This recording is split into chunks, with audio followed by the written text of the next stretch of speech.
Bismillah ar-Rahman ar-Rahim, alhamdulillahi rabbil alamin. Voilà, donc après cette introduction d'environ une heure et demie, une heure et quart, on va, Inch'Allah,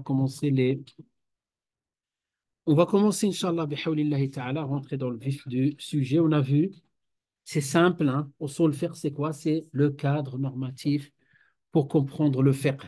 Après, les détails, ils vont venir petit à petit. Et usul fiqh, concrètement, correspond à quatre axes.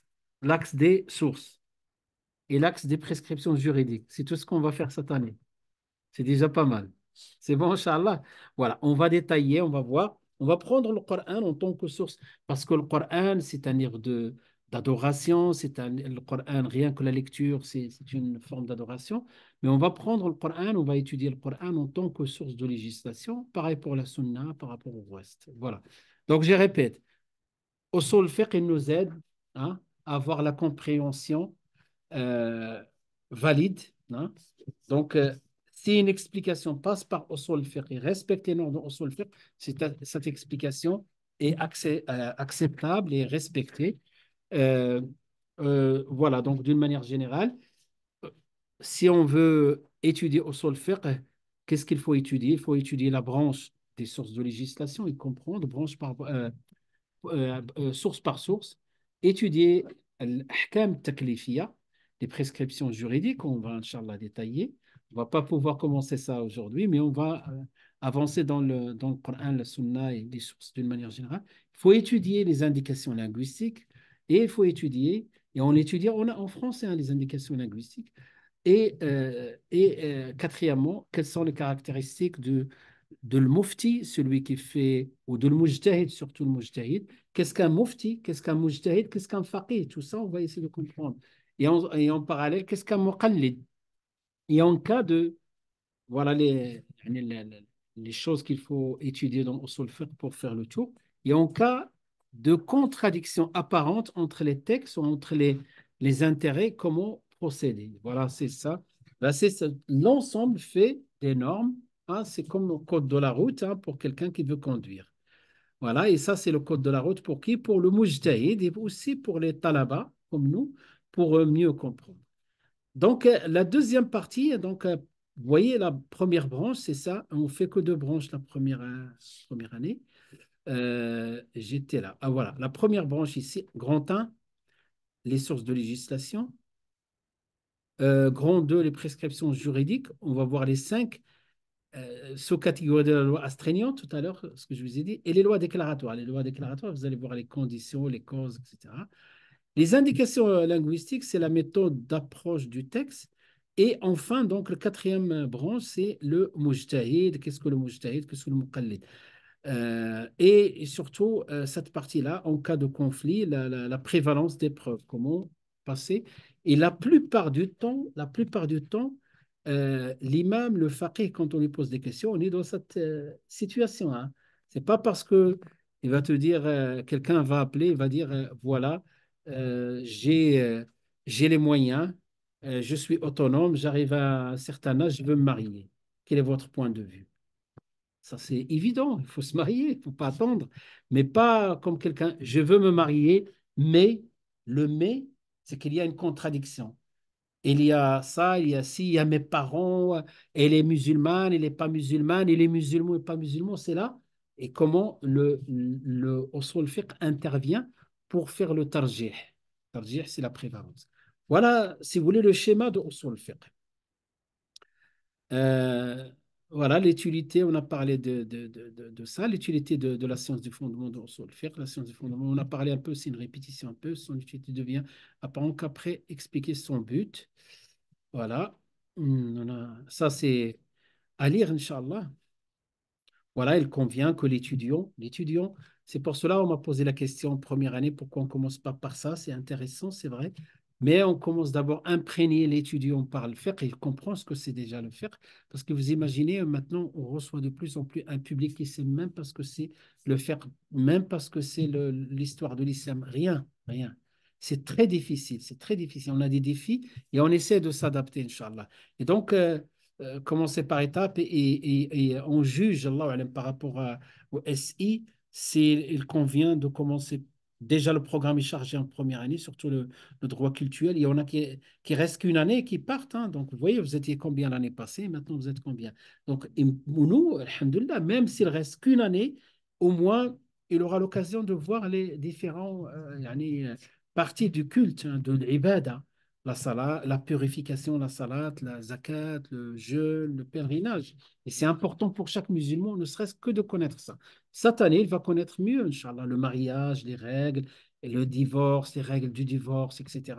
Et là, quand on reçoit des questions, c'est pas question de contradiction sur le mariage. Souvent, des catastrophes. C'est souvent, les gens ne connaissent pas les règles, ils cassent tout, et après, ils appellent l'imam ou le mufti, ou là, je ne sais pas comment on le surnomme, ou le faqih pour lui trouver une solution alors qu'il a cassé des choses, mais très, très peu de jeunes qui vont étudier le droit du mariage avant de se marier. Mais même s'ils sont déjà mariés, il faut qu'ils apprennent aussi le droit du mariage, parce que quand on parle de mariage, on parle de l'khitba, la partie, tout ce qui est préliminaire au mariage, ensuite le mariage, ensuite les règles, les droits et devoirs, et ensuite au cas où, divorce, décès, comment, etc. Inch'Allah. Les principaux avantages, si je résume les principaux avantages euh, des sciences des usul fiqh, donc des fois je vais utiliser usul fiqh, des fois les fondements du droit musulman, des fois je dis usul, on parle de la même chose, ce cadre normatif. Donc la science des usul fiqh ou des fondements guide le mujtahid, d'abord le premier qui est concerné, sur le chemin pour déduire les jugements, les prescriptions juridiques. Je l'ai marqué en arabe et en français, je l'ai bien mis en bleu et je vais vous envoyer ça, Inch'Allah, tout à l'heure. Et lui présente une méthode claire et directe sur le domaine de procéder à la déduction. Donc, voilà, donc ça, c'est le chemin clair, hein, le GPS, pour aller de tel point à tel point. La science des fondements voilà, a été un moyen efficace pour protéger la religion contre les altérations et les égarements, ce qu'on a dit tout à l'heure. Quelqu'un, aujourd'hui, ce langage-là, vous allez voir, Inch'Allah, quand vous allez être plus imprégné, vous allez écouter de la part, peut-être un autre style, mais le même fond, et qui parle de la même chose. Il va parler de Dalil, les indications linguistiques, le chemin, etc. Et donc, cette science-là, c'est une science universelle dans le monde entier. Voilà, ça s'apprend de la même manière et les mêmes axes. Et depuis des siècles, donc, il protège, comme le hadith du prophète sallallahu alayhi wa sallam, c'est cette science, grâce à cette science-là, et d'autres qui vont avec, qui vont nous protéger le contenu et surtout la compréhension. Parce que le contenu, à la limite, il est pas plus exposé aux dérives. Mais par contre, celui qui va mettre en cause un verset du Coran, il va avoir du mal, hein, à convaincre 1,5 milliard de personnes. Celui qui veut mettre en cause les hadiths, certes moins difficile, mais il va avoir beaucoup de difficultés. Il sort une phrase, il y a 100 muhaddiths et savants qui vont répondre. C'est ce qu'on voit des fois sur les réseaux sociaux, tout ça. Il y en a qui vont des fois prendre un chemin pour réformer l'islam en enlevant le hadith. Ben, et là, voilà, les réponses scientifiques des savants, comme quoi c'est un dérive. Donc, par contre, au niveau de la compréhension, c'est beaucoup plus facile. C'est pour cela, il y a certains qui s'attaquent à l'islam. On n'a pas que des amis, hein. Voilà, on a des gens qui s'attaquent à l'islam. Et l'angle de tir le plus facile pour eux, c'est de broyer un peu la compréhension. Quand je dis broyer, c'est-à-dire mettre, pardon, c'est pas le bon terme, c'est, voilà, de brouiller, voilà, barakallahu fik, moi j'ai dit. Donc, brouiller la compréhension. Et c'est ce qui arrive à certains de nos jeunes. Voilà. Voilà. Donc, au solfège, un, on a dit le chemin, voilà, donc le chemin, protéger la religion et la science de fondement clarifie pour la communauté en général et pour les disciplines de Mujtahid, la méthode, hein, etc. D'accord, et ainsi de suite. Donc, la science au solfège aussi euh, donne à l'élève ce qu'on appelle, en arabe, on appelle cette capacité intellectuelle juridique. En arabe, comment je l'appelle? Le fiqh, il y a un terme. Je l'ai oublié. Donc, il y a un terme, c'est-à-dire, de plus en plus, tu vas vers le fiqh, tu deviens un faqih. De plus en plus, tu vas voir ce réflexe, comment parcourir le chemin. Et je vous donnerai des exemples, Inch'Allah, même maintenant. D'abord, lorsqu'on va parler de domaine de din, il y a l'ibadat et le mu'amalat. Et quand quelqu'un te pose une question, première chose, tu vas distinguer, est-ce que c'est une question de ibadat, est-ce que c'est un domaine de mu'amalat? Quand je dis l'ibadat, le culte, ou bien des transactions ou des choses de cette nature-là. Et ben, en fonction du domaine, tu as des règles dans ce domaine, dans ce domaine. Donc, tu vois, ça on appelle la capacité intellectuelle juridique, faqih. C'est ça le faqih. Et au solfège qui va te donner les premiers pas, qui va t'accompagner dans les premiers pas d'avoir cette. Je vais trouver le mot et je mettrai, Inch'Allah, le terme en arabe. Donc, oh là là. Euh, la science des fondements du droit musulman trace la voie pour les savants chaque époque. Donc, chaque époque, pourquoi? Les nouvelles questions. Nous, on a des questions nouvelles, surtout dans le domaine de la finance, dans les mondes de transactions financières. Autrefois, c'était simple. Aujourd'hui, on a la monnaie électronique, on a les ventes en ligne, on a plein de choses. Ben, si on se base sur des choses, des règles constantes, on prend la question, on va la décomposer et on arrive à mettre en évidence les raisons, les causes, etc. Et on arrive à donner une, euh, une réponse. Vous savez, jusqu'au point, aujourd'hui, dans la transaction, c'est un domaine euh, très développé. Les fuqaha, nos ulama sont en avance. Mais l'umma est vraiment en retard. Jusqu'au point aujourd'hui, nous avons des livres comme des dictionnaires, des livres, ce qu'on appelle, moi j'en ai ici, même j'ai commandé en français, des livres, ce qu'on appelle les standards dans les transactions.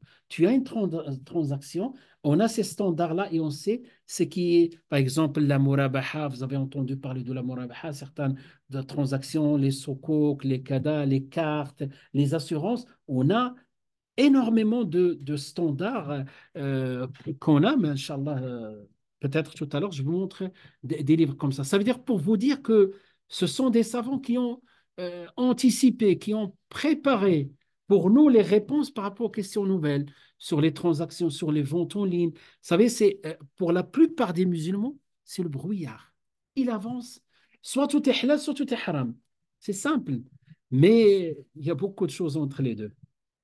Et donc là, usul fiqh, ils vont se baser sur usul fiqh pour déduire et pour donner des avis juridiques sur les nouvelles transactions.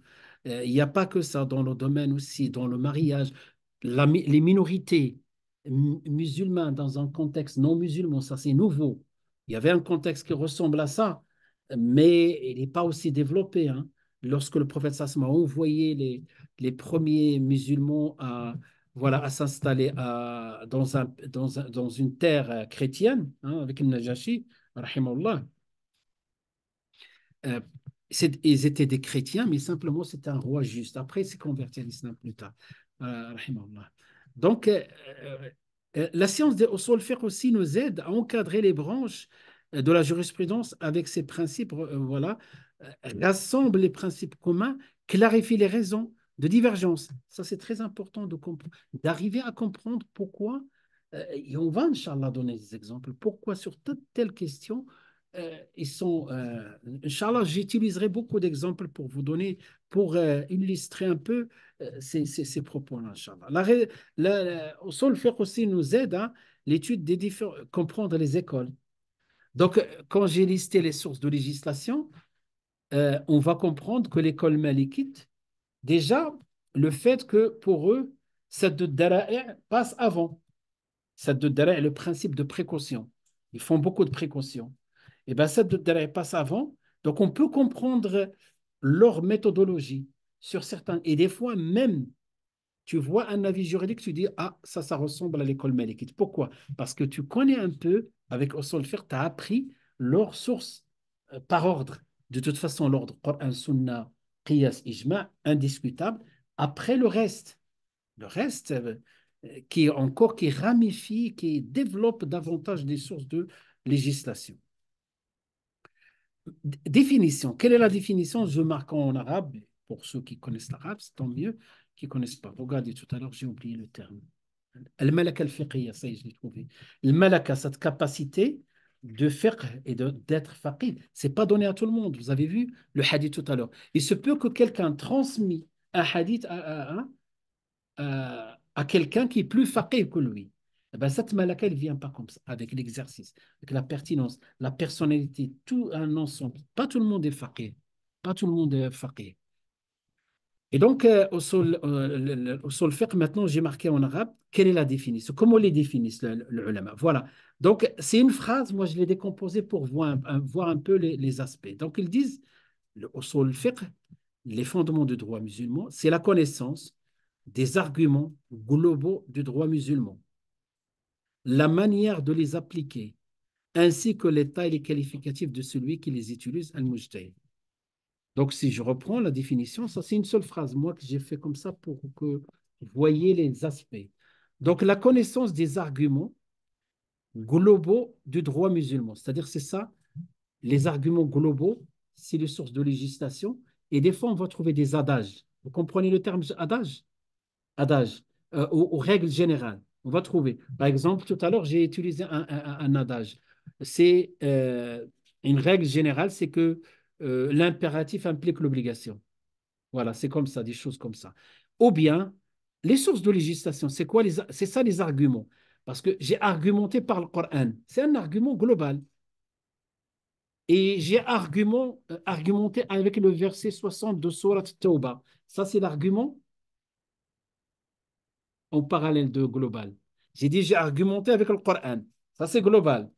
Je t'ai apporté le Coran d'une manière générale. Mais si je te dis le verset 60 de Surat Tawbah, l'argument, voilà, détaillé ou la spécifique. Voilà. C'est-à-dire là, ce verset-là, il parle des ayant droit à la zakat. Si tu me dis, quelle est la preuve qu'on a 8 catégories qui ont le droit à la zakat? Je vais te dire, Coran. Ça, c'est l'argument global. Et au sol fiqh, c'est l'argument global. Et le fiqh, c'est l'argument spécifique. D'accord? Le fiqh, c'est-à-dire, quels sont les ayants droit à la verset 60, si je me trompe, verset 60 de Surat At-Tawbah, Allah il dit innama al-fuqara, innama sadaqatu lil-fuqara wal-masakin wal-amin, etc. J'ai listé spécifique. Et ce verset-là, il est spécifique à telle question spécifique. D'accord? Donc, la connaissance, premièrement, des arguments globaux. Dans un premier temps, les arguments globaux, le Coran, la Sunna, etc. La manière de les appliquer, ça, on ne va pas le faire cette année, c'est les indications, les règles linguistiques, ainsi que l'état et les qualificatifs de celui qui les utilise, ce qu'on appelle le mujtahid. Qu'est-ce qu'il doit avoir? Ça, c'est pas compliqué, hein. Ça, c'est un peu... Quels sont les qualificatifs? Est-ce qu'il doit connaître le Coran entier ou pas? Il doit connaître la Sunna, il doit tout, yani, on va dire euh, comme si on décrit un poste, hein, on cherchait un poste, on va dire, dans le poste, voilà, niveau d'études, telle connaissance, telle expérience, voilà. Ben, le mujtahid, il y a beaucoup de conditions. En tout cas, le mujtahid, c'est presque le niveau le plus élevé de savant, hein, qui est capable de...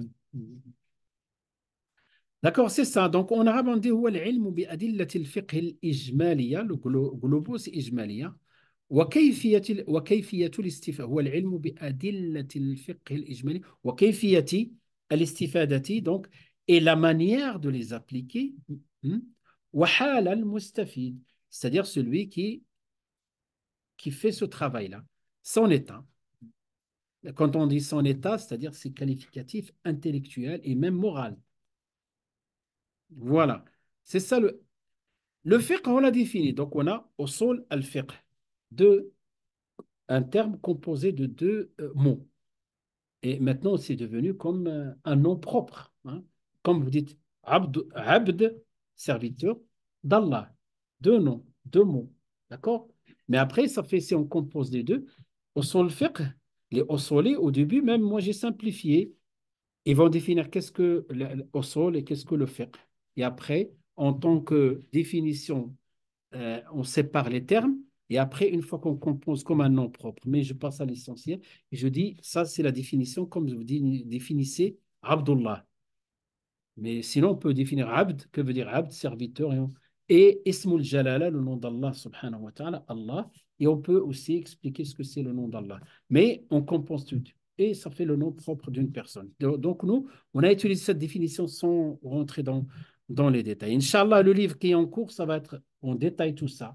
Parce que les livres, en général, il faut qu'ils soient des références, des choses en plus de ce qu'on n'a pas étudié. Si on ne se rappelle pas quelque chose, on revient et on trouve l'essentiel dans les livres. D'accord, Inch'Allah. Ça, c'est usul al-fiqh. Usul est composé du terme en arabe. Au asl, c'est la base. Le fiqh, c'est le droit. On dit en français. Mais quelle est la définition? On a vu hein? Très bien, on a vu l'année passée. Hein? La connaissance de quoi? Des- de l'ensemble des prescriptions juridiques, pratiques. Donc, hein? Extraites à partir des indications spécifiques, les arguments spécifiques. Ça va? Et de leur, ou de leur source voilà, de référence, le dalil, le Coran, la Sunna. C'est-à-dire le fiqh, c'est quoi? C'est la connaissance, premièrement, ma'rifa. Il faut avoir cette connaissance. Hein. Donc, quelqu'un qui connaît le fiqh, je mets en arabe aussi. Donc, al-ahkam shar'iyya, c'est-à-dire le halal, le haram. Tout à l'heure, j'ai parlé de qu'on dit pour faire la prière. D'accord. Tout à l'heure, vous n'avez pas voulu faire le dohr. Pourquoi vous n'avez pas voulu faire le dohr? C'est pas l'heure. D'accord. Ça, on l'appelle la cause. Hmm. Maintenant, si on va attendre jusqu'à, Inch'Allah, autour de 13h36, allez, 45, je vous dis, allez, levez-vous de faire Doha. Certains vont me dire, mais j'ai pas les ablutions. Je leur dis, c'est pas grave. Vous pouvez faire Doha? Non. Pourquoi? Il y a une condition, charte. C'est quoi ce charte? Tahara, ce que vous avez vu dans les cours avant. Et donc, le faire, c'est la connaissance de toute la partie halal, haram, mandoub, etc. Et toute la partie cause, condition, etc. Et c'est ça l'ensemble des prescriptions juridiques. On va les détailler. Restez que par rapport à, même si vous n'avez pas d'exemple, la compréhension des termes et la définition. C'est-à-dire le faire, et c'est au sol faire qu'on a dit des méthodes plutôt, plus des méthodes. Ici, c'est des résultats. La connaissance de l'ensemble des prescriptions juridiques, c'est-à-dire la connaissance tout à l'heure, vos réponses correspondent à la connaissance des prescriptions juridiques. Vous n'avez pas voulu faire le DOR la première fois et la deuxième fois. Ça, c'est parce qu'il y a des règles juridiques. Parce que ce n'est pas encore le temps, il n'est pas valide. Parce que sans la condition de purification, il n'est pas valide. Et c'est ça la connaissance des prescriptions juridiques pratiques. Je ne vous ai pas parlé du dogme. C'est pour cela, tout ce que j'ai mis en vert, ce sont des mots-clés dans la définition. Pratique, c'est-à-dire on ne parle pas du dogme, on ne parle pas de l'i'tiqad, on ne parle pas des piliers de la foi, croire en Dieu le jour dernier. Ça, c'est le domaine de ce que vous avez vu. Ça, c'est le domaine de ce que vous avez vu avec Aïcha. Et l'autre domaine qui n'est pas pratiqué, dogmatique, ce que vous avez vu avec Ustad Zakaria. Ça va? D'accord. Et ce fiqh-là est extrait à partir de leurs indications spécifiques, ou bien à partir de sources de référence spécifiques tel que le Coran, tel que la Sunna, tel que tel verset, tel hadith, tel. Voilà, c'est ça la différence. Donc, au son, le fiqh, si vous voulez, c'est l'arbre. Et le fiqh, c'est le fruit. C'est-à-dire, au son, le fiqh, il te donne l'arbre qui va te donner les fruits, donc il te donne la méthode. Et le fiqh pour savoir telle heure je fais la prière, j'ai une naissance, quel jour je fais la haqiqa, qu'est-ce que la haqiqa, hein, d'accord? Qu'est-ce que la haqiqa? Ou bien c'est Salat Eid, Al-Adha, est-ce que j'ai le droit de faire? Est-ce que j'ai le droit de m'absenter parce qu'il est au travail? Est-ce que je dois de répondre? Ça, c'est le fiqh. Et comment je vais donner la réponse? À partir de usul fiqh que je vais la source des réponses. D'accord? J'ai essayé de simplifier au maximum. Et donc, par conséquent, quel est l'objet du fiqh? Donc, un faqih. Le faqih, qu'est-ce qu'il fait hein, quand tu lui poses une question? Tu l'appelles. C'est quoi l'objet du fiqh à la fin? C'est de dire yajouz, la yajouz, sahih, fasid, wajib. Vous voyez ce que je veux dire? C'est tout. Le fruit, à la fin, il te donne vraiment ce qu'il faut pratiquer, ce qu'il ne faut pas pratiquer. Des conseils, tout ça, ça va avec. Mais voilà. Mais le ossolé, ce n'est pas lui qu'on va poser la question pour comment faire la prière. Le ossolé, c'est celui qui a mis le cadre. Quand je dis il a mis le cadre, c'est lui qui maîtrise le cadre. Mais en général, un faqih doit être aussi ossolé. On sépare les disciplines pour comprendre, mais un faqih, s'il n'est pas au soli, c'est un muqallid. Muqallid, imitateur. C'est-à-dire, il prend, il transmet, il ne rajoute pas, parce qu'il n'a pas les connaissances. Par contre, s'il est au soli, il a plus de connaissances. C'est pour cela, des fois, des métiers, on a bac plus 3 et des fois, on a bac plus 5. Parce qu'on a poussé certaines choses au bac plus 7. Et des fois, au niveau bac. Donc, le faqih en général, il dit la yajouz, la yajouz, qala al-sheikh fulan, qala al-sheikh fulan. Ça, c'est de transmission sans commentaire. Et s'il commence à faire des commentaires, c'est que soit il ne connaît pas ses limites, soit il a l'audace de parler de quelque chose qu'il ne maîtrise pas. Sinon, le fiqh, il s'arrête à ce niveau-là. L'objet. D'accord? Voilà. Donc, la finalité, je l'ai marqué en arabe et en et d'appliquer les statuts juridiques sur les actions des êtres humains. Il passe son temps à dire les 5 statuts, plus avec ces 5 statuts-là, c'est ce qu'on va voir davantage aujourd'hui, ce qu'on appelle aussi les lois déclaratoires. Il va dire c'est haram parce que c'est pas comme. Je vous donne un exemple. Souvent, cette question il revient. Souvent, je commence le travail à 6 heures et le fajr, il est à 6h37. Est-ce que j'ai le droit de faire.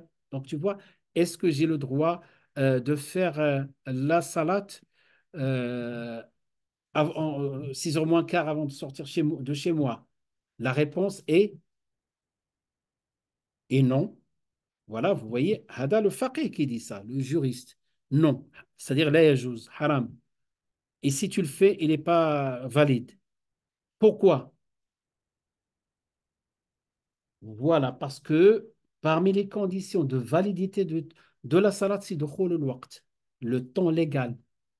D'accord? Donc, vous voyez, là, il a utilisé haram, c'est loi astreignante, ou le statut, et il a utilisé la loi déclaratoire qui est une des, parce qu'il manque une condition. Nous, on distingue entre ça. Après, et si maintenant la personne est maligne, il va lui dire, et alors? C'est-à-dire, là, et alors, si même le temps n'est pas rentré, c'est une salade. Une salade, c'est une salade. Là, il va être coincé. Il faut sortir au le fait.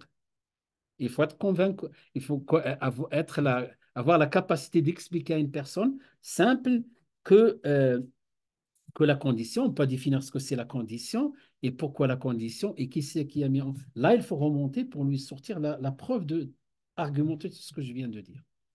D'accord. Il y avait une question, non?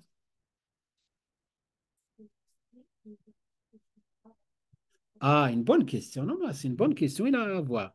Ben, il se trouve que les horaires, donc pourquoi certaines mosquées ont fait, par exemple, le prêche du vendredi ou la prière du vendredi à 13h30, comme à Bellevue. Il se trouve que c'est moi qui ai instauré ça. Qu'Allah me pardonne. Oui, oui, c'est vrai. Pourquoi? Ben, parce que le temps de la prière du vendredi est différent du temps du Doha. Pourquoi? Sur cette question-là, il y a deux avis. Il y a un avis majeur, quand je dis majeur, majoritaire, les Malikites, les Shafi'ites et les Hanafites disent le temps du. Parce que le vendredi, c'est différent. On ne fait pas 4 rak'at, on fait 2, on fait prêche. Différent de Dor.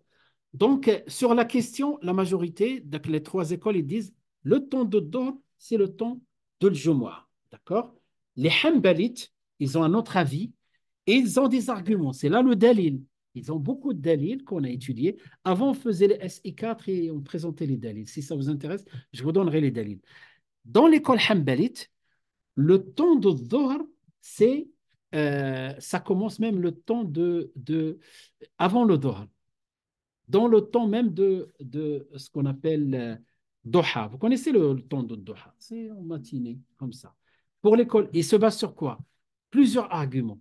Plusieurs tabi'in qui ont prié avec les compagnons, etc. Ils ont des arguments comme ça. Et par conséquent, les Hanbalites, l'école Hanbalite, il dit qu'on peut le faire avant le temps de Dhuhr. Parce qu'à l'origine, ce n'est pas la même chose. À l'origine, ce n'est pas tout à fait. Il ressemble par rapport à la deuxième salade dans la journée, mais c'est une salade à part. Et nous, par rapport à cet avis, on ne l'a pas choisi par, comme ça, par yani, luxe, voilà, parce qu'on s'est rendu compte que ça pose beaucoup de problèmes à ceux qui travaillent. Et on avait beaucoup de demandes, ben, il fallait voir, on a regardé, on a bien sûr, on consulte, il y a des savants sur cette question-là, et il y a le Conseil européen de la fatwa qui a autorisé ça.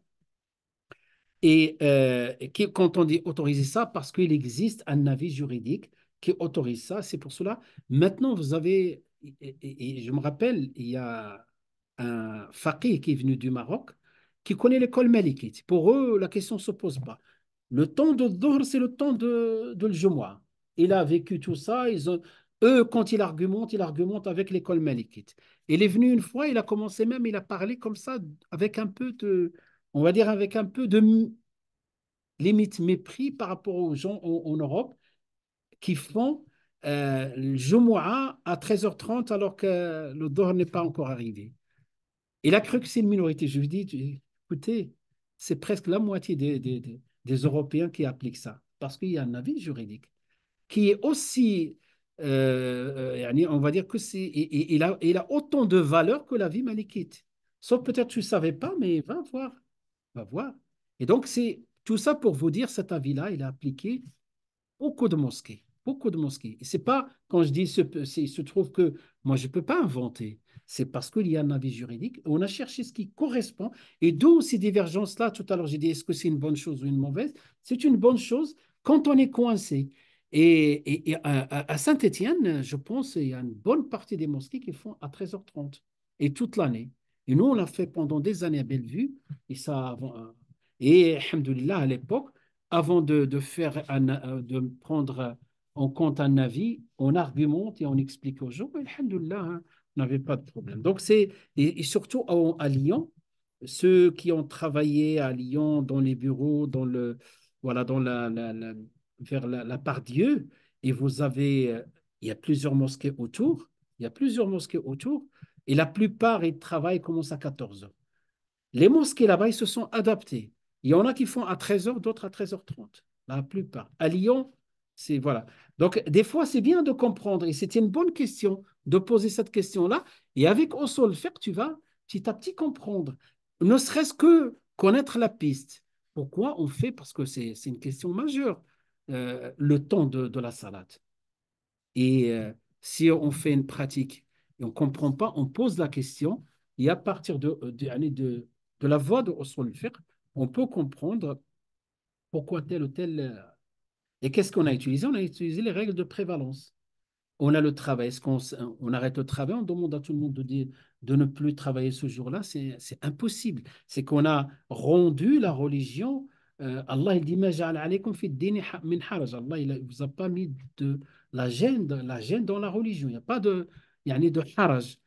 Il y a possibilité, mais cette possibilité, attention, c'est pas basé sur le hawa, les passions, basé sur les arguments juridiques. Nous, s'il n'y avait pas cet avis-là, et vous allez découvrir d'autres avis. S'il n'y avait pas cet avis basé avec des arguments chez l'école Hanbalite, on ne touchera pas. Après, on fait ce qu'on peut, ou là où chacun il trouve une solution. Mais puisqu'une solution pour l'ensemble, alhamdoulilah, à pratiquer. Aucune, sauf les regroupements de certaines prières. Non, même en difficulté, ouais, ouais. C'est, il y a beaucoup de marge par rapport à ça. Il y a euh, beaucoup de marge par rapport à ça. Je ne sais pas, est-ce que j'ai fini ou là je vous explique quand je dis il y a beaucoup de marge. Vous voulez savoir par rapport à ça? Après, donc vous avez compris que le usul fiqh, c'est un cadre, n'est-ce pas? Moi, je vais vous expliquer ça, Inch'Allah, peut-être au tableau, là, comme ça, oralement. Je vais vous expliquer, vous allez voir nos limites, parce qu'on ne peut pas sortir de ce cadre-là.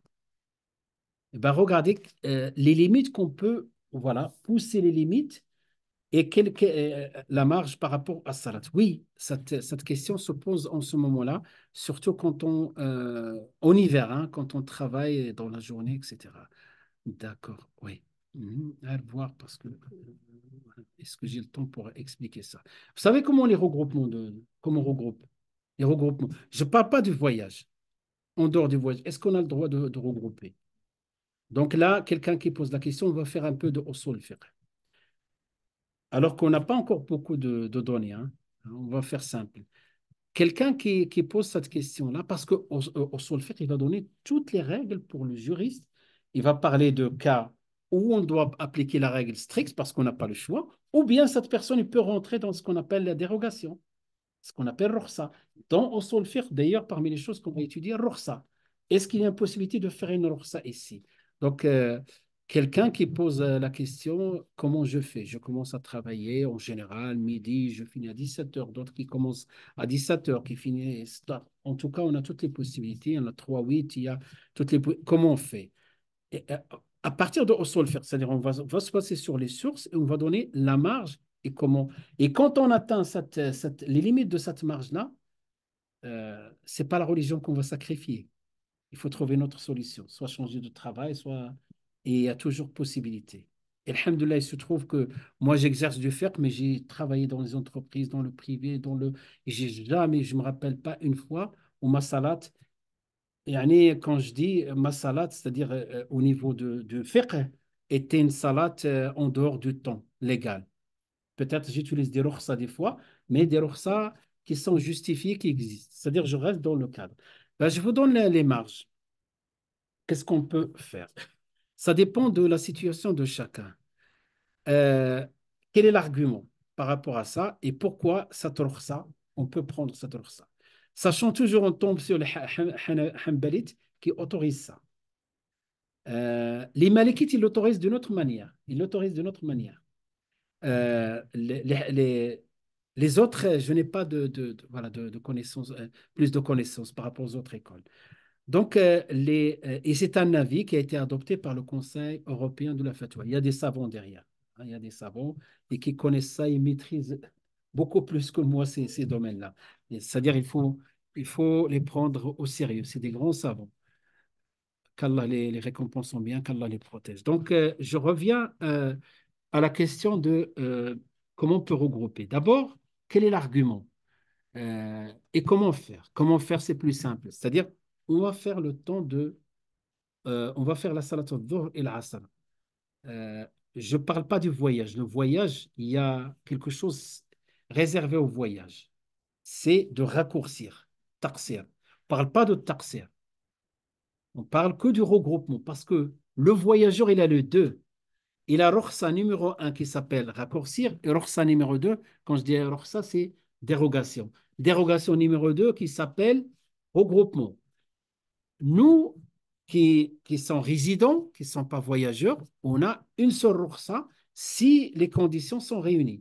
C'est de regrouper le Dhuhr avec le Asr, soit dans le temps de Dhuhr, soit dans le temps de l'Asr. Euh, Si on le regroupe avant, on l'appelle Jam'u Taqdim. Si on le regroupe avant, Taqdim par avancement. Si on le regroupe après, on l'appelle Jam'u Ta'khir. On l'appelle regroupement par retardement. Et pareil pour le Maghrib et l'Isha. Donc, au sol fiqh, j'ai besoin de au sol fiqh de fiqh pour connaître d'abord quel est le temps légal de Dhuhr. Quel est le temps légal de l'Asr? Quel est le temps légal? Donc, connaître le temps légal. Mais on parle que de la journée. C'est pareil pour la nuit aussi. C'est-à-dire pour le Maghrib et l'Isha. Dhuhr, le temps légal de Dhuhr, ça va de Dhuhr juste avant l'Asr. C'est-à-dire, si tu as le temps de faire une raka'a avant l'Asr, tu atteins. Mais attention, ce temps-là, il y a le temps optionnel et le temps obligatoire, ou le temps, yani le temps, ce on appelle l'ikhtiyari ou l'ittirar. Tu as le Dhuhr, ça c'est le cas général, sans rukhsa. Tu fais le Dhuhr au début, tu as le temps, 1 heure. Mais après, quand tu t'approches de l'Asr, sauf si tu as une excuse valable, on appelle l'waqt al-terrari. Quelqu'un, par exemple, au travail, il sait qu'il arrive, allez, on va dire une demi-heure avant l'Asr chez lui. Il peut faire que comme ça. Il va rentrer dans le terrari. Comment il rentre dans le terrari? Terrari, c'est-à-dire par nécessité. Il arrive une demi-heure, il fait les ablutions en 5 minutes, il fait le dhuhr, il regarde, il reste encore 10 minutes pour l'asr. Il a une excuse, il se permet de faire ça. Ça, c'est une solution. Il peut faire ça. Le problème, il rentre chez lui, c'est l'Asr est passé. Dans ce cas-là, on va lui dire, tu regardes, euh, c'est-à-dire, soit tu regardes ce qui convient à tes oreilles, soit tu regroupes le temps de Doha avec l'Asr par avancement, mais il faut que le temps arrive, Doha arrive. Et tu regroupes. Et là, après, tu as fait dans le temps de Doha, après, tu es redevable que de le Maghrib et l'Isha quand on le rentre. Et il se trouve que même tu rentres chez toi après le Maghrib, quand le Maghrib est à 5 heures, qu'est-ce que tu fais? Ah ben, tu peux par exemple faire le Doha et l'Asr par avancement chez toi, tranquille, et tu fais le Maghrib et l'Isha par retardement dans le temps de l'Isha. Vous me suivez? Même si quelqu'un qui rentre juste après le Maghreb, Oui. il ne prie pas le Maghreb, il attend l'Aïcha. Non. Là, s'il rentre avant le Maghrib, il fait son Maghrib normal et son... Ah, après le Maghrib. Après la question, quel est le temps légal de le Maghrib? La majorité disent ça arrive jusqu'au Isha. Il arrive même 1 heure après le Maghrib, il fait son Maghrib. Il n'attend pas. Que les Malikites. Et c'est un avis chez les Malikites, pas tous les Malikites. D'accord? Donc, si on a ces connaissances, on arrive à s'en sortir. Après, regarde la marge qu'on a. C'est-à-dire, Dohr et l'Asr, j'ai de. À quelle heure Dohr aujourd'hui? Allez, on va dire 13h35. Et le Maghrib, à quelle heure? Hein? Combien? 19h, d'accord. Oui, 19h, autour de 19h, vous avez les horaires, d'accord. Regardez toute cette marge-là. Si tu ne trouves pas un temps pour faire Dohr et l'Asr, c'est qu'il y a un souci. Un chirurgien. Non, lui, il a une excuse valable parce que la vie prime ici. Hein? Euh, euh, le temps. S'il veut avancer à partir de droit, S'il rentre avant. hein? S'il rentre avant. Il rentre où ça, avant d'or au travail. Oui, ça c'est des cas exceptionnels. Quand on a une vie en danger, même la salade, il peut attendre. Ça, c'est une vie en danger. Il ne va pas jouer avec. Sauf si ils sont plusieurs, à un moment, il fait, un autre qui prend la relève, etc. S'il y a possibilité. Mais ça, c'est voilà, les cas majeurs, exceptionnels. C'est des cas rares. Ils ont leur statut juridique. Mais, hein? Jamais avant le temps. À ça, nos limites. C'est-à-dire, si je te dis, c'est pas grave, il peut l'avancer, c'est que je suis en train de devenir moi-même une source de législation. Tu vois la différence? Parce que moi, je me limite. Quand je dis moi, j'incarne par exemple le faqih. C'est-à-dire le faqih, lui, qu'est-ce qu'on a dit tout à l'heure? Il a le cadre. Il ne peut pas aller au-delà de ça. Il va déployer, il va chercher. Même nous, cet avis des Hanbalites, il y en a qui le rejettent. Les Malikites le rejettent. Mais ils ont une autre solution. C'est que le temps est de Terrar et de Dohr, il va jusqu'au Maghreb. Ça revient au même. Le temps est de Terrar et de Dohr des Malikites jusqu'au Maghreb. Donc, c'est-à-dire, concrètement, et pareil, l'Asr jusqu'au Maghreb aussi. Ça veut dire concrètement, tu fais la même chose, mais sauf une intention différente parce que tu suis cette école ou cette école. Les autres écoles, je n'ai pas d'informations, mais en tout cas, il y a cette possibilité. Je reviens maintenant. Et si quelqu'un nous dit, voilà, pourquoi? Ça dépend. Si je m'argumente par rapport à Hanbalit, les arguments sont solides par rapport aux Hanbalites. Donc, je suis toujours dans Usul Fiqh. On me pose la question, mais quel est l'argument de l'école Hanbalite pour avancer? On sait, tout le monde sait que le prophète Sassam a regroupé dans quel cas. Je ne parle pas de taqsir, je parle de regroupement. Taqsir, c'est raccourcir. Au lieu de faire quatre, faire deux. Salat de musafir, on part du voyageur. À quel moment le prophète Sassam a regroupé? Qu'est-ce que vous connaissez des hadiths comme ça? Il a regroupé dans le voyage, c'est bon, je vous ai aidé. On a répondu à cette question. Ensuite, hein? Quand il y a la pluie, beaucoup de pluie où la circulation devient difficile. Ou bien pour nous, la neige. Vous voyez la neige, le prophète, là on fait le qiyas, c'est usul fiqh. Nous, les ulama, pour eux, c'est pas un problème. Il y a beaucoup de neige, la circulation, problème, les gens glissent. Faites le Dohr et l'Asr, regroupez le Dohr et l'Asr ou bien le Maghrib et l'Isha et rentrez chez vous. C'est pas la peine de revenir à la mosquée. Hein, pour ceux qui prient à la mosquée, mais celui qui prie chez lui, il fait chaque temps. Hein. Eh ben, le prophète Sassam à son époque, il y avait la pluie et nous, on a la neige.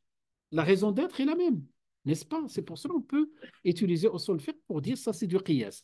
Maintenant, on va lister, il a regroupé la neige quand il y a, par exemple, le khawf, la peur. Médine est attaquée. Les gens ne peuvent pas. Le prophète sallallahu dit Sallu fi rihalikum. Le muaddin qui fait ça. Priez chez vous. Matalan. Euh, il y a quoi encore? Euh, il y a d'autres situations où Abdullah ibn Abbas explique dans un hadith. Où il dit ce hadith, il se trouve dans le Sahih de Muslim. Ce n'est pas rien. Sahih Muslim. Un des livres où il y a les hadiths authentiques. Euh, Abdullah ibn Abbas, il dit, le prophète sallallahu alayhi wa sallam, il a cité les cas qu'on connaît tous. Il a regroupé, alors qu'il est à Médine. Donc, il a regroupé tel, يعني الظهر والعصر. Il a regroupé. Quand il y a la pluie, quand il y a ça, quand il y a ci. Et il a regroupé sans raison, d'une manière générale. Ils ont dit, on a posé la question à Imam ou le Hibr al-Umma, son surnom, hein, le Hibr al-Umma, Abdullah ibn Abbas, il a dit ليرفع عن أمتي الحرج أو كما قال, pour lever la gêne à sa communauté. C'est-à-dire, il a légiféré cette possibilité. S'il y a un haraj, on peut l'utiliser. L'école Hanbalite, ils ont pris en compte cet avis-là et ils ont dit, quand il y a haraj, la gêne, pour eux, peut-être la gêne, c'était autre chose. Nous, le travail, l'école, ces jeunes-là que tu vois ici, ils vont absorber tout ce qu'on leur dit. Tu lui dis, tu fais la salade, sinon tu pas à l'heure, sinon tu pas musulman, ils rentrent en conflit avec l'administration. Et sinon, qui ont tort? C'est pas le jeune. Et donc, on lui apprend cette pratique-là d'une manière intelligente. Donc, Jama'a pour lever la gêne. À partir de là, l'école Hanbalite, toujours Hanbalite, et là, sur ces deux fatwas, l'école Hanbalite, sur la fatwa on va dire l'avis juridique plutôt, de la prière de Dohr avant, et sur la prière de regrouper les prières, c'est vraiment l'école Hanbalite, hein, donc l'école Hanbalite.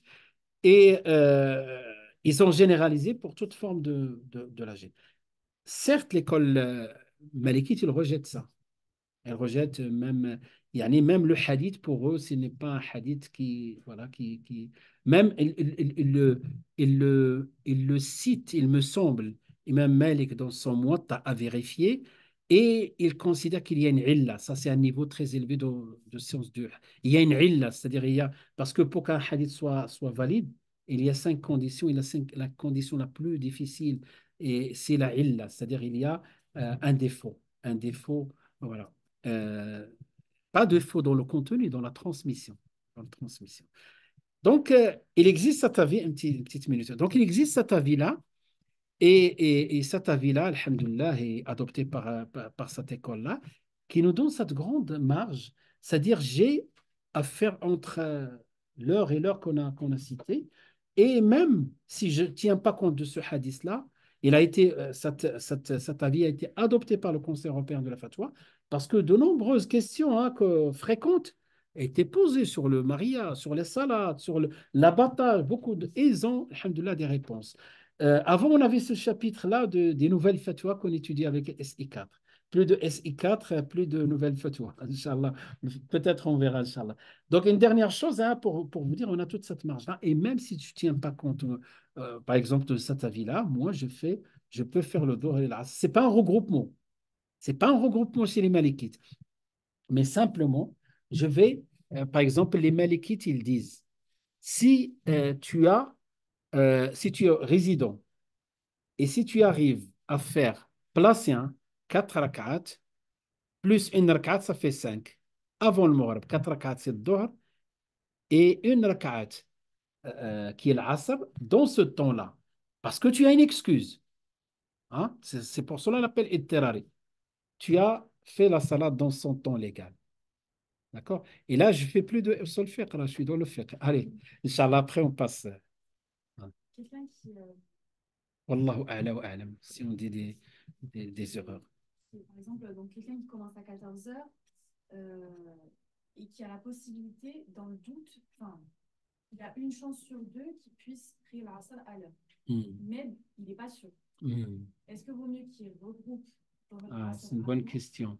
qui l'attendent et dans le doute, il y a une possibilité de s'absenter à 5 minutes pour faire le Hmm. reste.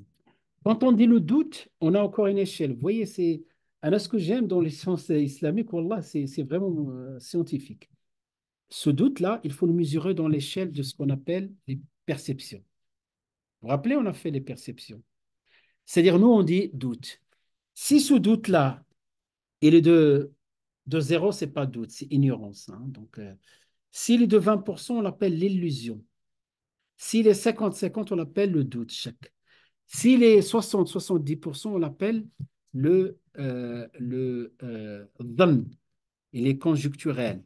C'est-à-dire, il y a plus de probabilité de pouvoir le faire, 60%.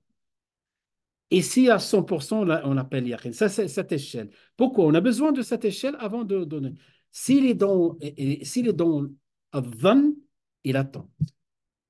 S'il est dans le chèque à 50-50, il faut qu'il trouve un argument pour faire la prévalence. Si dans l'illusion, il est à 40 ou 30 ou 10%, non, il n'a pas le droit. D'accord? Parce que là, Ça dépend le doute. Maintenant, qu'est-ce que le doute pour toi? parce que si c'est un paramètre commercial, Oui. c'est en fonction du nombre de clients, en fonction du nombre de personnes. S'il n'y a Hmm. personne aujourd'hui, il pourra s'absenter pour s'en.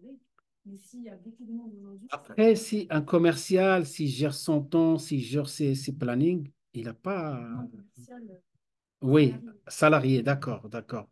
Salarié. Après, vous savez, quand j'ai dit tout à l'heure, j'ai travaillé dans les entreprises, il se trouve parce que des fois, ils veulent me piéger, ils vont leur dire, oui, mais quand il travaille, quelqu'un qui travaille de 7 heures du matin jusqu'à 10 heures du soir, je lui dis, ça n'existe pas dans le droit du travail.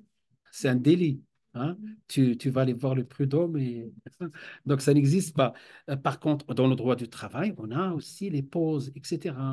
Pause café, pause. Et toi, tu fais pause salade. Et après, tu me dis c'est interdit dans l'entreprise. Il y a toujours possibilité. Donc, bref, après, donc, il faut, vous savez, avant d'arriver à une permission, on arrive à une permission. On va lister toutes les conditions, toutes les obligations. Après, deuxième plan, c'est les recommandations. D'accord, moi, je suis dans une situation difficile. Est-ce que je peux faire situation difficile? Logiquement, les recommandations, voilà, ce ne sont pas des obligations. Ils ne vont pas rendre ma salade invalide. Je ne les utilise pas. Maintenant, il me reste les conditions et les obligations.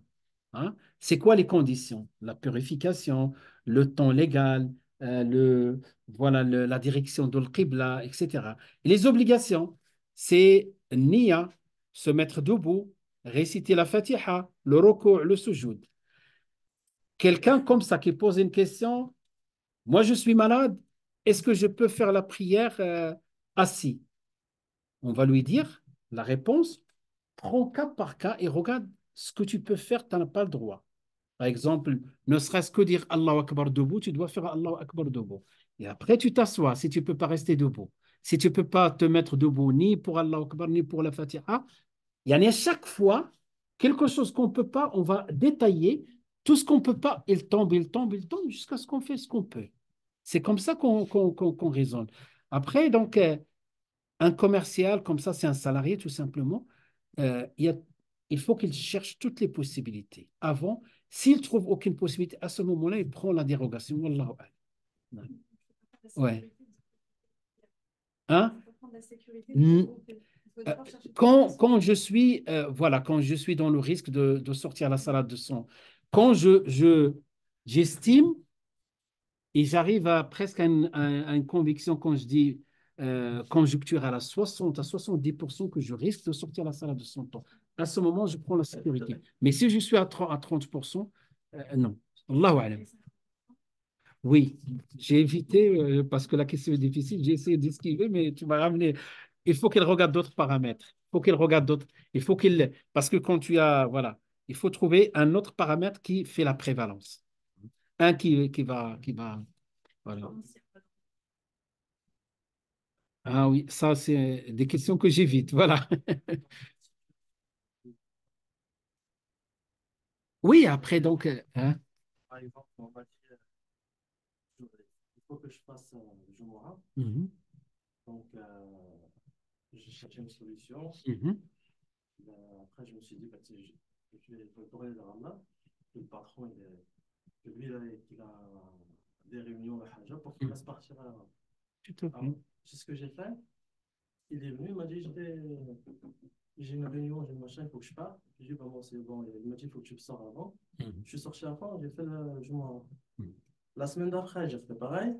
La troisième semaine, Il n'avait pas de réunion. non. La troisième semaine, j'ai je refasse comme ça, et cette fois, je l'engueule et que Hmm? et qu'il laisse définitivement. Ah, Je me tends tout, moi, perso, je me tends ouais. toujours vers là. Oui, oui. Là, c'est vrai, cet aspect piété, c'est important. Qu'est-ce qu'on a dit dans la spiritualité? Traverse tout, le fiqh et tout.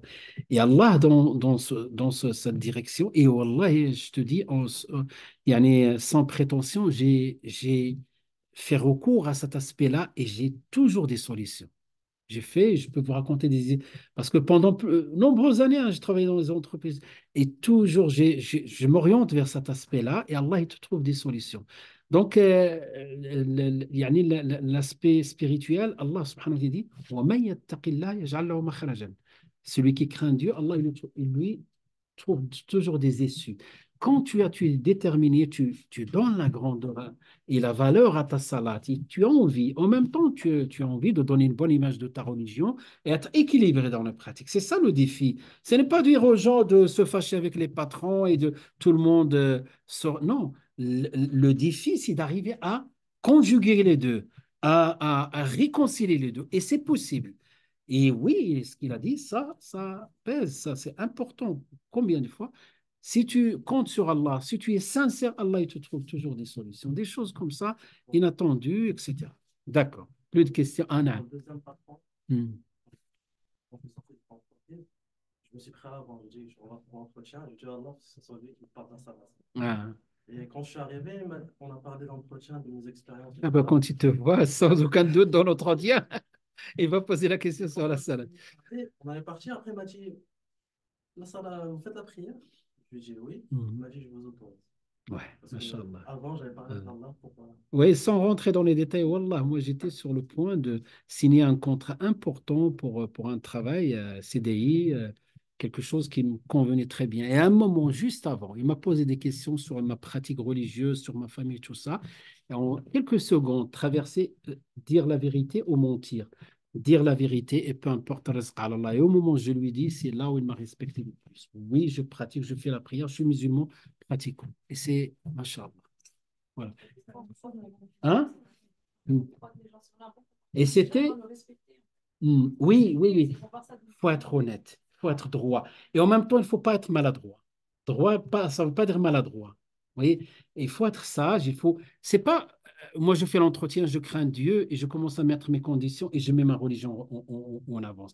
Parce que ma religion, si je les mets en avant, je travaille mal, c'est ma religion. Je triche, c'est ma religion. Déjà, je le mets en porte-à-faux. Donc, il faut éviter ça et rester. Donc, puisque, alhamdoulilah, on a un droit de vie privée, ma religion, c'est de la vie privée. Moi, je demande par rapport au droit du travail. Faut être, c'est pour cela aussi on fait le séminaire. On l'a pas fait avec vous. On va le faire cette année parce qu'on n'a pas fait l'année passée. On va regrouper tout. Cette année, là, on va faire le séminaire sur la laïcité, sur la connaissance de la laïcité, le droit du travail, des choses comme ça. Et là, on a un livre aussi sur la citoyenneté aussi pour comprendre ces aspects-là et comment s'en sortir. Et tu restes toujours, alhamdoulilah, bi'idnillah, tu vis ta religion, tu vis ton contexte et tu réconcilies les deux.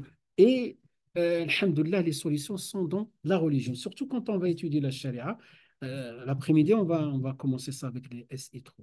Voilà, il y a l'aspect connaissance, ça c'est fondamental, la connaissance de ta religion, du contexte, et ensuite la verticalité. Ça c'est fondamental. Et même s'il le faut, si toutes les portes se ferment, ben je commence à chercher ailleurs. Alhamdoulilah, on a la possibilité. Si tu as des compétences et tu n'es pas quelqu'un qui demande la charité, voilà, tu vends tes compétences. Et après, tu respectes le règlement intérieur, le droit, les lois, mais tu as une vie privée. Il n'est pas à vendre, il n'est pas aussi c'est pas un contrat par rapport à ma vie privée, c'est ma vie privée. Et dans ma vie privée, il y a ma religion, il y a ma famille, il y a tout. Voilà, Inch'Allah, khair, Inch'Allah. Donc, attention, hein. Donc, comment je vais rattraper ce temps qu'on m'avait perdu? L'année passée, je faisais voilà, avec les autres, une blague. On parle pas des sujets comme ça. On leur dit, bah, ça, c'est compté dans votre pause. Je vais le déduire de la pause. Au lieu de prendre une demi-heure, vous allez prendre 10 minutes. Mais finalement, ils prennent souvent une demi-heure. Ce n'est pas une raison pour penser qu'on ne va pas changer les règles sataniques. Donc, l'objet des fondements du droit à un musulman, qu'est-ce qu'on a dit? L'objet, l'Osoli, il met le cadre. Il a déjà mis les cadres, hein, simple, il faut les connaître. Le Osoli a mis les cadres. L'objectif des fondements du droit, c'est d'appliquer les règles. Les règles. Les règles, c'est comme ça. Et le faqih, c'est lui qui va prendre ces règles, il va les pratiquer. Hein? Comme s'il y a le Osoli, il y a nous, et entre nous et le Osoli, il y a le faqih. Le Osoli, c'est lui qui va mettre en place, comme on va dire, allez, c'est le Parlement qui est, on va dire, qui est le pouvoir législatif qui met en place la législation. C'est pas tout à fait comparable, hein, simplement pour vous dire.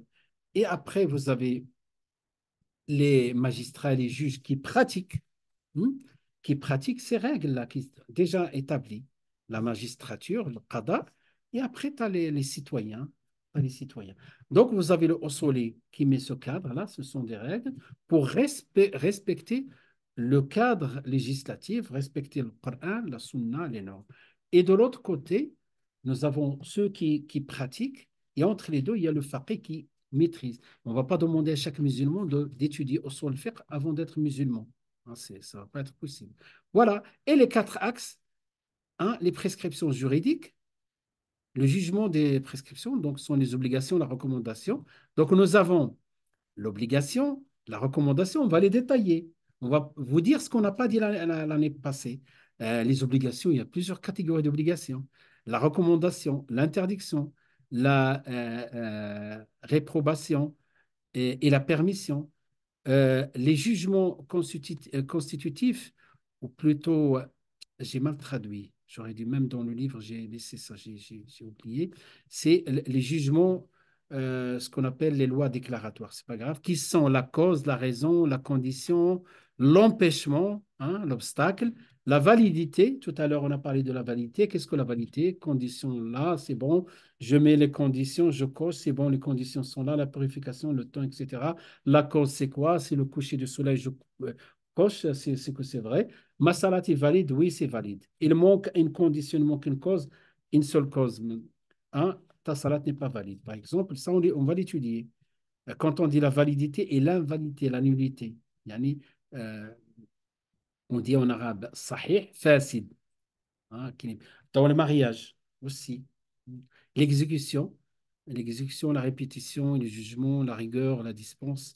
Quand on dit la rigueur, c'est-à-dire la loi sans permission. C'est ça ce qu'on appelle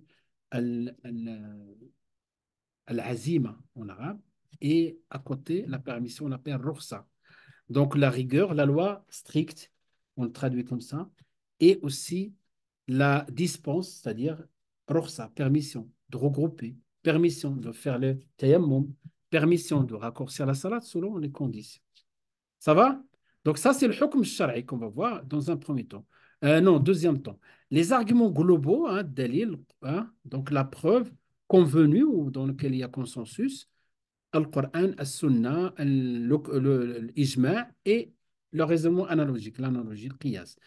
Les preuves, quand je dis controversées, après, je me suis dit, mais peut-être j'ai employé un terme qui peut, voilà, qui peut peut-être fausser la compréhension. C'est-à-dire, quand on dit controversé, les preuves ou les sources dans lesquelles il y a divergence quant à leur ordre. Oui, oui, oui, tout ça parce que j'ai fait rapide. Il faut que je corrige même dans, Inch'Allah. Troisième, la méthode. Mhm. Et euh, les conditions, voilà, le mujtahid sur le CV du mujtahid. Hein? On va expliquer qu'est-ce qu'un mujtahid. Si ce n'est pas un mujtahid, c'est un muqallid, des catégories de mujtahid, catégories de muqallid. Et le mujtahid, comment on le fait quand il y a contradiction? Ben, il utilise des règles de prévalence. Voilà, grosso modo, de quoi il parle le fiqh. Voilà, au sol fiqh. Si vous voulez, euh, les 4 branches, on commence comme ça. Donc, on met les 4 branches, elles sont là. Hein, donc, ici, les prescriptions juridiques, et l'ulama, il l'appelle al-madloul, c'est-à-dire vers quoi on est guidé. Les arguments, c'est le dalil, j'ai marqué en arabe. Comment exploiter les indications linguistiques ou l'indice? Ad-dalala, l'indication, et al-mustadil, celui qui pratique. Donc, ça, c'est certains ulama, et je pense c'est l'imam Abu Hamid al-Ghazali qui a employé ces termes, mais on trouve. Vous voyez, moi, quand je prends un livre, deux livres, trois, plusieurs livres de usul fiqh, souvent, souvent, ils utilisent les mêmes termes, souvent, même les mêmes exemples, même des fois les mêmes exemples depuis des siècles. Des fois, il convient de changer un peu et de rajouter des exemples, parce que des fois, on va trouver des exemples qui datent. Hein. Donc, tout ça pour vous dire que, voilà, ces termes qu'on va trouver, al-madloul, al-dalil, al-mustadil, al-dalala, de la même racine. Euh, une fois, donc, j'ai fait l'année passée, donc je vous laisse ça, vous pouvez cliquer, vous allez tomber sur la vidéo.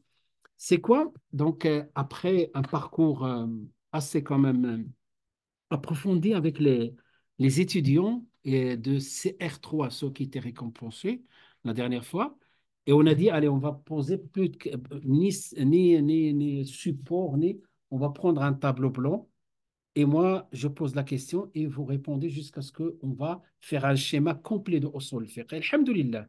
Vous allez voir la vidéo, là, c'était dans le cours et était enregistré dans laquelle, voilà, donc je clique même si vous voulez voir ça. Qu'il aurait-il? J'ai le temps. Non, on n'a jamais le temps. Attendez, ça c'est la publicité, on va la laisser passer. Ah oui. Attendez. Ceux qui sont à distance pour qu'ils puissent voir, il faut que je partage avec eux la vidéo. Voilà, elle simplement pour voir. On a commencé comme ça. Ça, c'est euh, tout ce que j'en ai pour eux.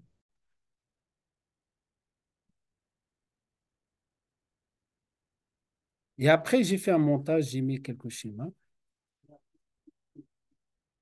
On ne va pas la regarder simplement. Donc voilà, le tableau, et on a commencé petit à petit. La première chose, on a posé les quatre branches. Et après, puisque vous, pour l'instant, on n'a pas encore vu tout ça. Simplement pour vous dire ce qu'on va voir, Inch'Allah, par la suite, une fois qu'on pose la branche, on va la détailler, détailler. Et à la fin, Inch'Allah, regardez la vidéo, regardez ici, voilà, petit à petit. On a commencé par les sciences, etc. Voilà, donc ça, j'ai mis le lien si jamais ça s'intéresse. Voilà. Allez, on reprend notre cours. On va reprendre. Donc, d'accord, j'étais où? D'accord, oui, j'étais là.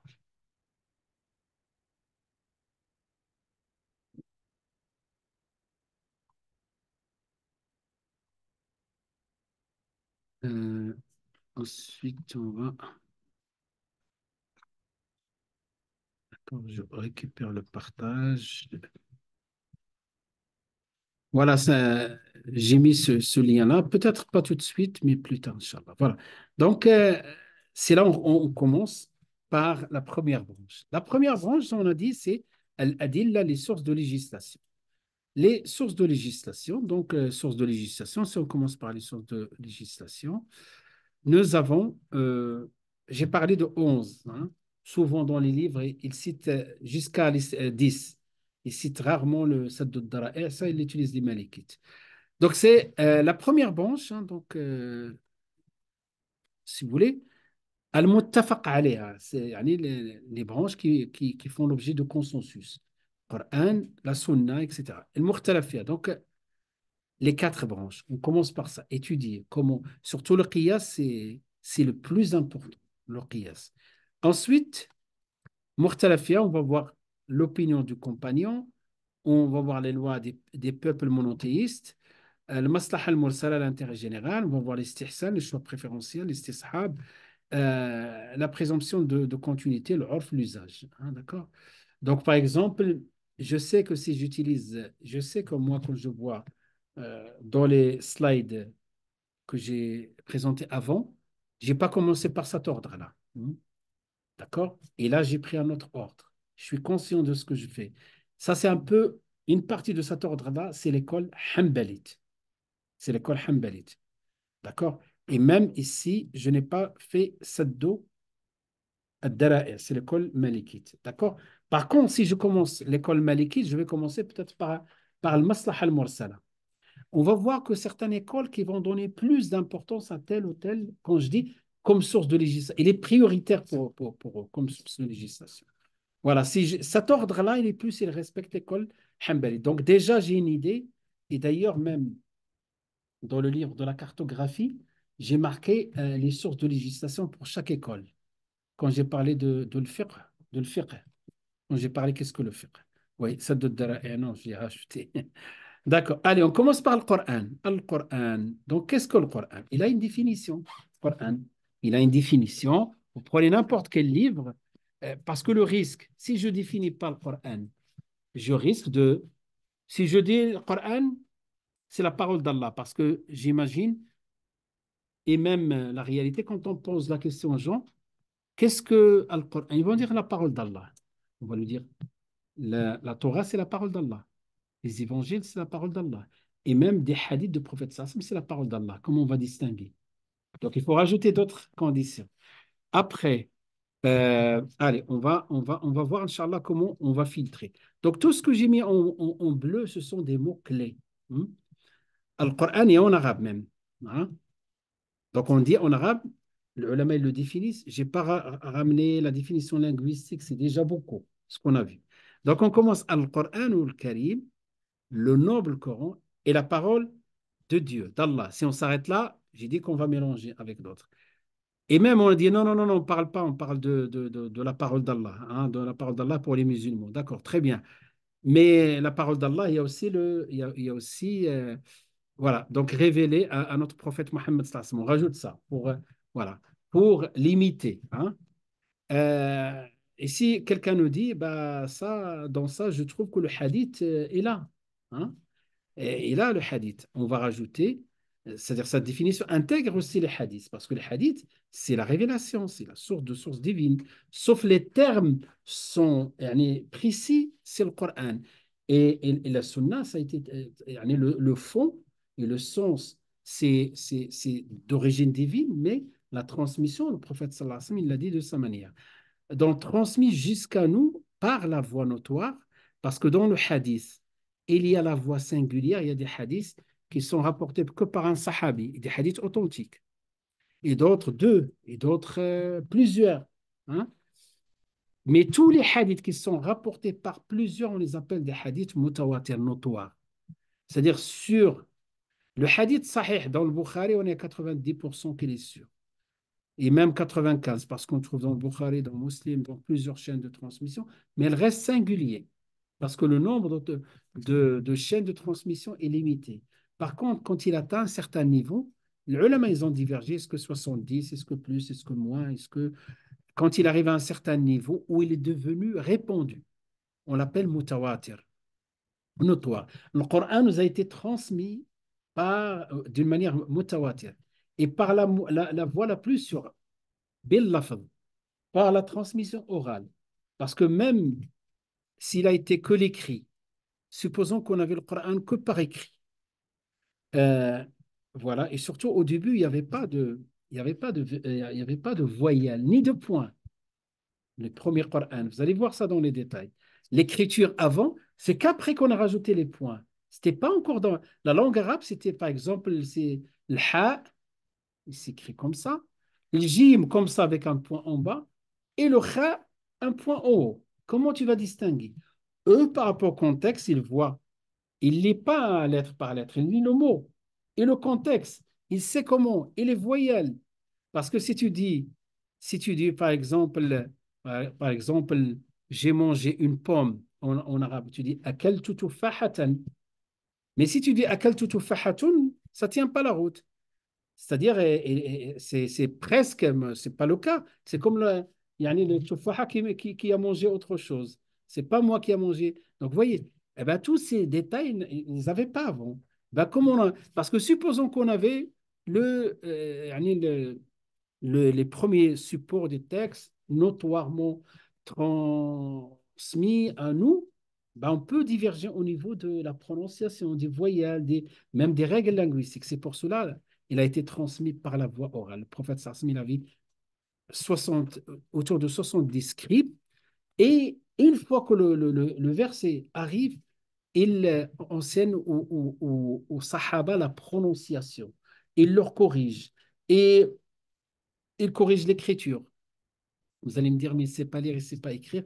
Allah lui a donné un pouvoir, une capacité, rien qu'il voit, et s'il y a, il y a des erreurs. Même sans tenir compte de ça, la voix orale, c'est elle qui, c'est-à-dire comment prononcer. C'est pour cela aujourd'hui, le qira'at al-ashr, les 10 lectures, et le qira'at, et même d'autres lectures qui ont été pas, yani, c'est un détail, c'est-à-dire si vous voulez, c'est plus détaillé, parce que Uthman, quand il a compilé le Coran, il a tenu compte que de l'khatm al-akhira, la dernière récitation du prophète sallam avec Jibril, qu'un des sahaba qui ont appris cette khatma, c'est Zayd ibn Thabit, radiallahu anhu, celui qui va jouer un rôle dans l'écriture de le Coran, hein, le Mus'haf, et dans la transmission. Donc, tout un ensemble de règles que vous allez voir dans les détails avec le Ustad Mohammed, Inch'Allah, Yahya.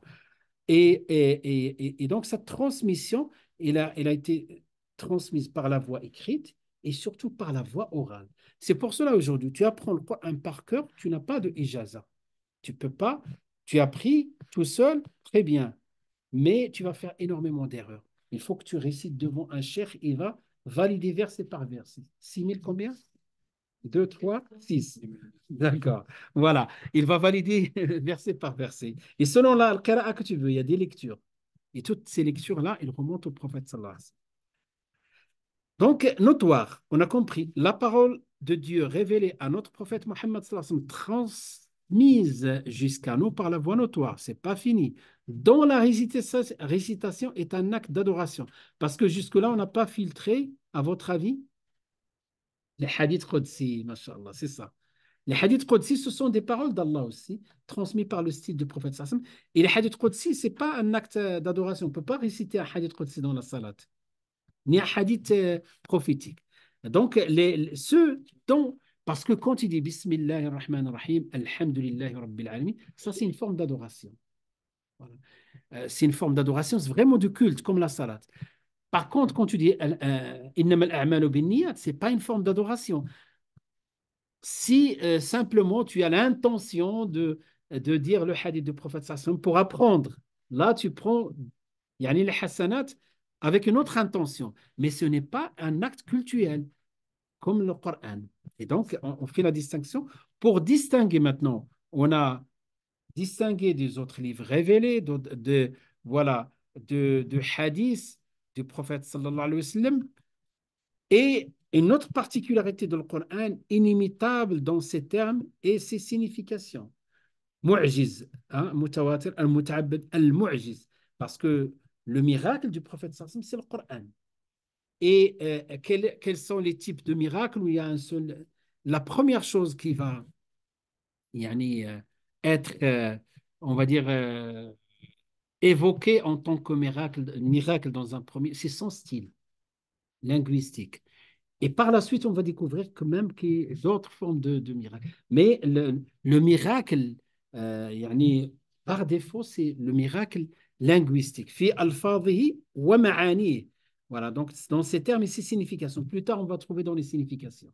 C'est là on peut parler d'autres formes de miracles, le miracle, par exemple, scientifique et tout ça. Hein? D'accord?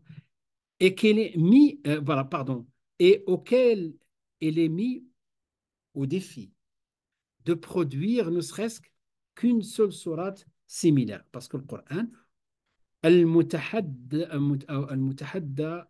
المتحدي المتحدى ici non là il faut que j'enlève la voyelle ici ah non c'est une erreur ça si tu fais le mutahadda c'est qu'il a subi des défis donc c'est lui qui voilà qui présente voilà المتحدي بأقصر سورة منه donc c'est-à-dire il y a des défis cités par le Coran parce qu'au début Allah il a dit un Coran semblable. وقل لئن اجتمعت الإنس والجن على أن يأتوا بمثل هذا القرآن لا يأتوا بمثله. Les ins, les djinns pour produire un même Coran. Un autre verset, قل فاتوا بعشر صور مثله, 10 sourates. Ensuite, sourate, hein? فاتوا بسورة واحدة, sourate al-Baqarah, min مثله. Une seule sourate. Et c'est pour cela donc qu'on intègre ça dans la. Donc quand on définit le Coran, il faut qu'on souligne ces mots-là que je mets les mots-clés. Parole d'Allah. Et vous allez comprendre quand on parle des sectes, parce qu'il y avait une secte qui s'appelle les Mu'tazilites qui dit non, c'est pas la parole d'Allah, c'est une création. Quelqu'un d'autre, il va dire, il y a le problème. Il y a un grand problème parce qu'ils vont dire, puisque c'est une création, les Mu'tazilites, c'est les rationalistes. Donc là, ils sortent du cadre de Usul Fiqh. Donc ils vont dire, oui, mais si c'est pas la parole d'Allah, c'est une création. Donc quelqu'un qui ne connaît pas, je répète, il dit, il est où le problème?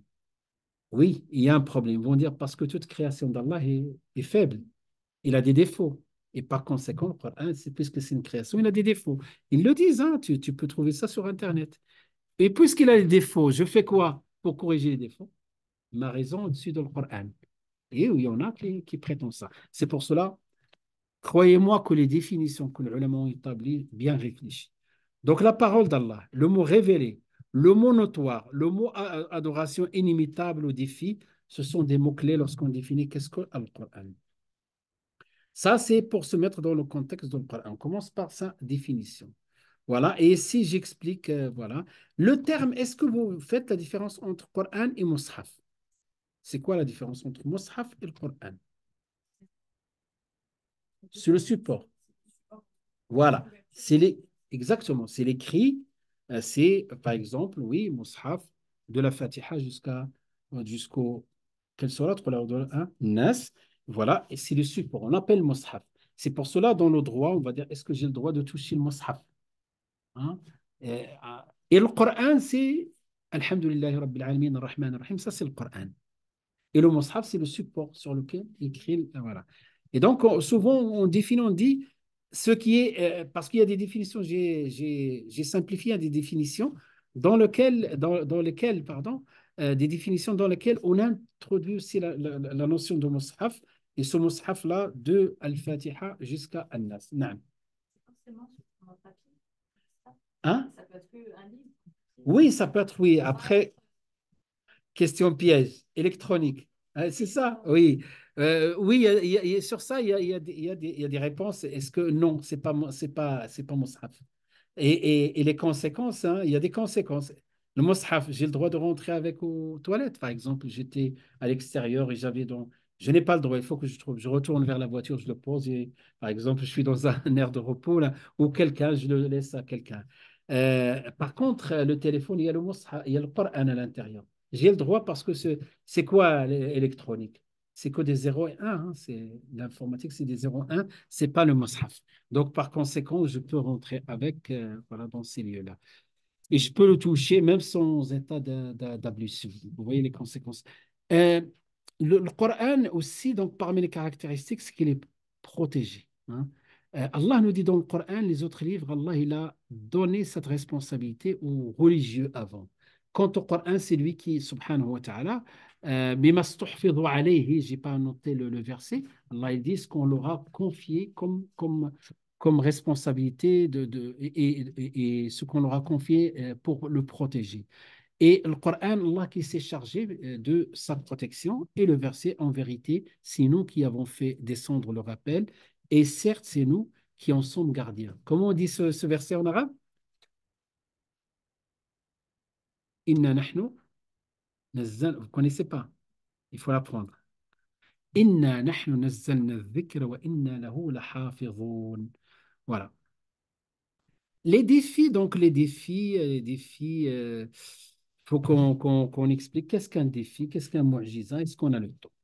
Al-mu'jiza, les ulama, ils définissent, il a trois piliers quand on parle, parce que nous, on utilise de manière linguistique. C'est un miracle. Voilà, quelqu'un qui est arrivé avant l'heure, c'est un miracle. Des fois, on emploie, on utilise avec excès ces termes-là. Mais dans la terminologie des savants, le miracle, il y a un défi, premièrement. Euh, L'existence de la raison et l'absence voilà, de personne n'a relevé le défi. C'est comment on explique ça?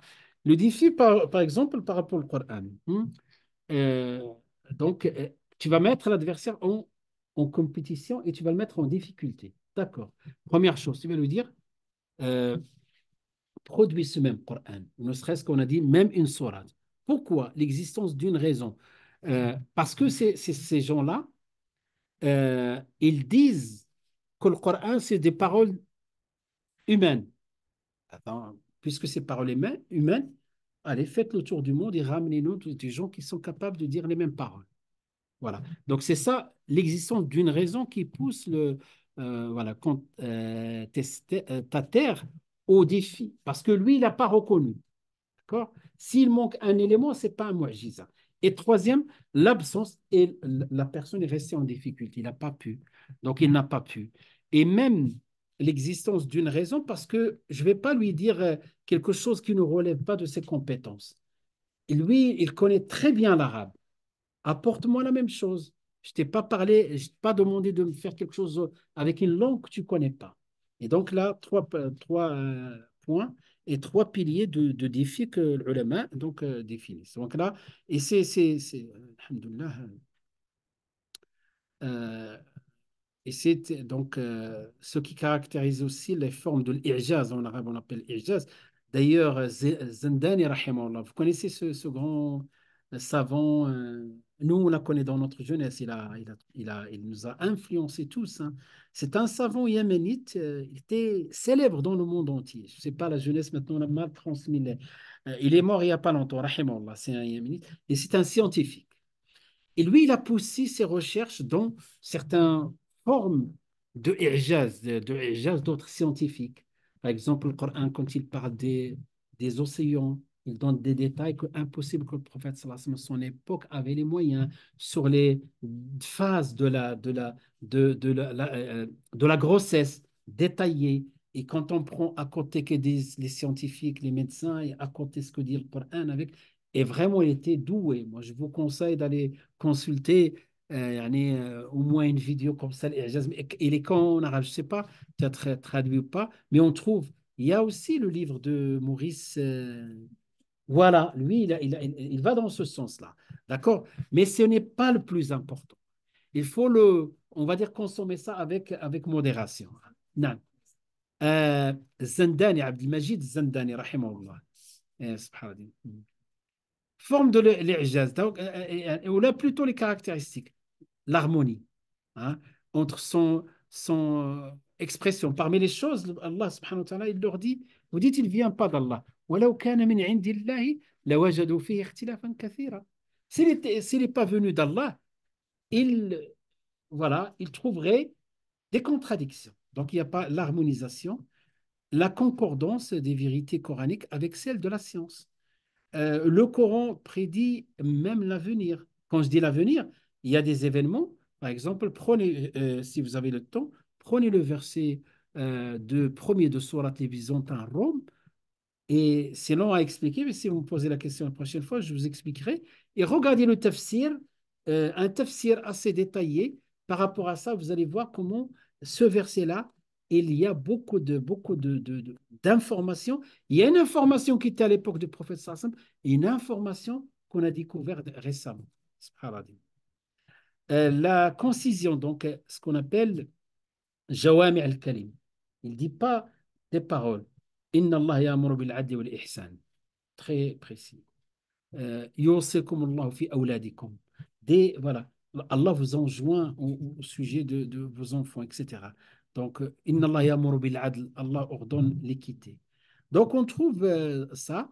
Les caractéristiques, je pense qu'on a. Voilà, donc, les catégories de prescription, on va voir ça la semaine prochaine. Donc là, on parle un peu des caractéristiques dans le Coran très rapidement. Mais si vous voulez, c'est comme une petite introduction des sciences du Coran, mais très, très concise, mais plus de détails dans les livres des sciences du Coran qui nous parlent de tous les détails. Après, nous, maintenant, on s'oriente vers le fait qu'on va parler des prescriptions, donc les catégories de prescriptions, et à partir de catégories de prescriptions, les natures, etc., pour comprendre comment le Coran on peut l'utiliser comme source de législation. Et voilà, si vous n'avez pas de questions, sallallahu wa sallam wa baraka ala sayyidina Muhammadin wa ala alihi wa sahbihi ajma'in, alhamdulillah rabbil alamin. Je vous envoie, Inch'Allah, là, une bonne partie du cours, Inch'Allah, tout de suite dans le groupe. Tout le monde est dans le groupe? C'est bon, d'accord, Inch'Allah. Des questions? Ouais, khair, Inch'Allah. وصلى الله وسلم وبارك على سيدنا محمد وعلى آله وصحبه أجمعين الحمد لله رب العالمين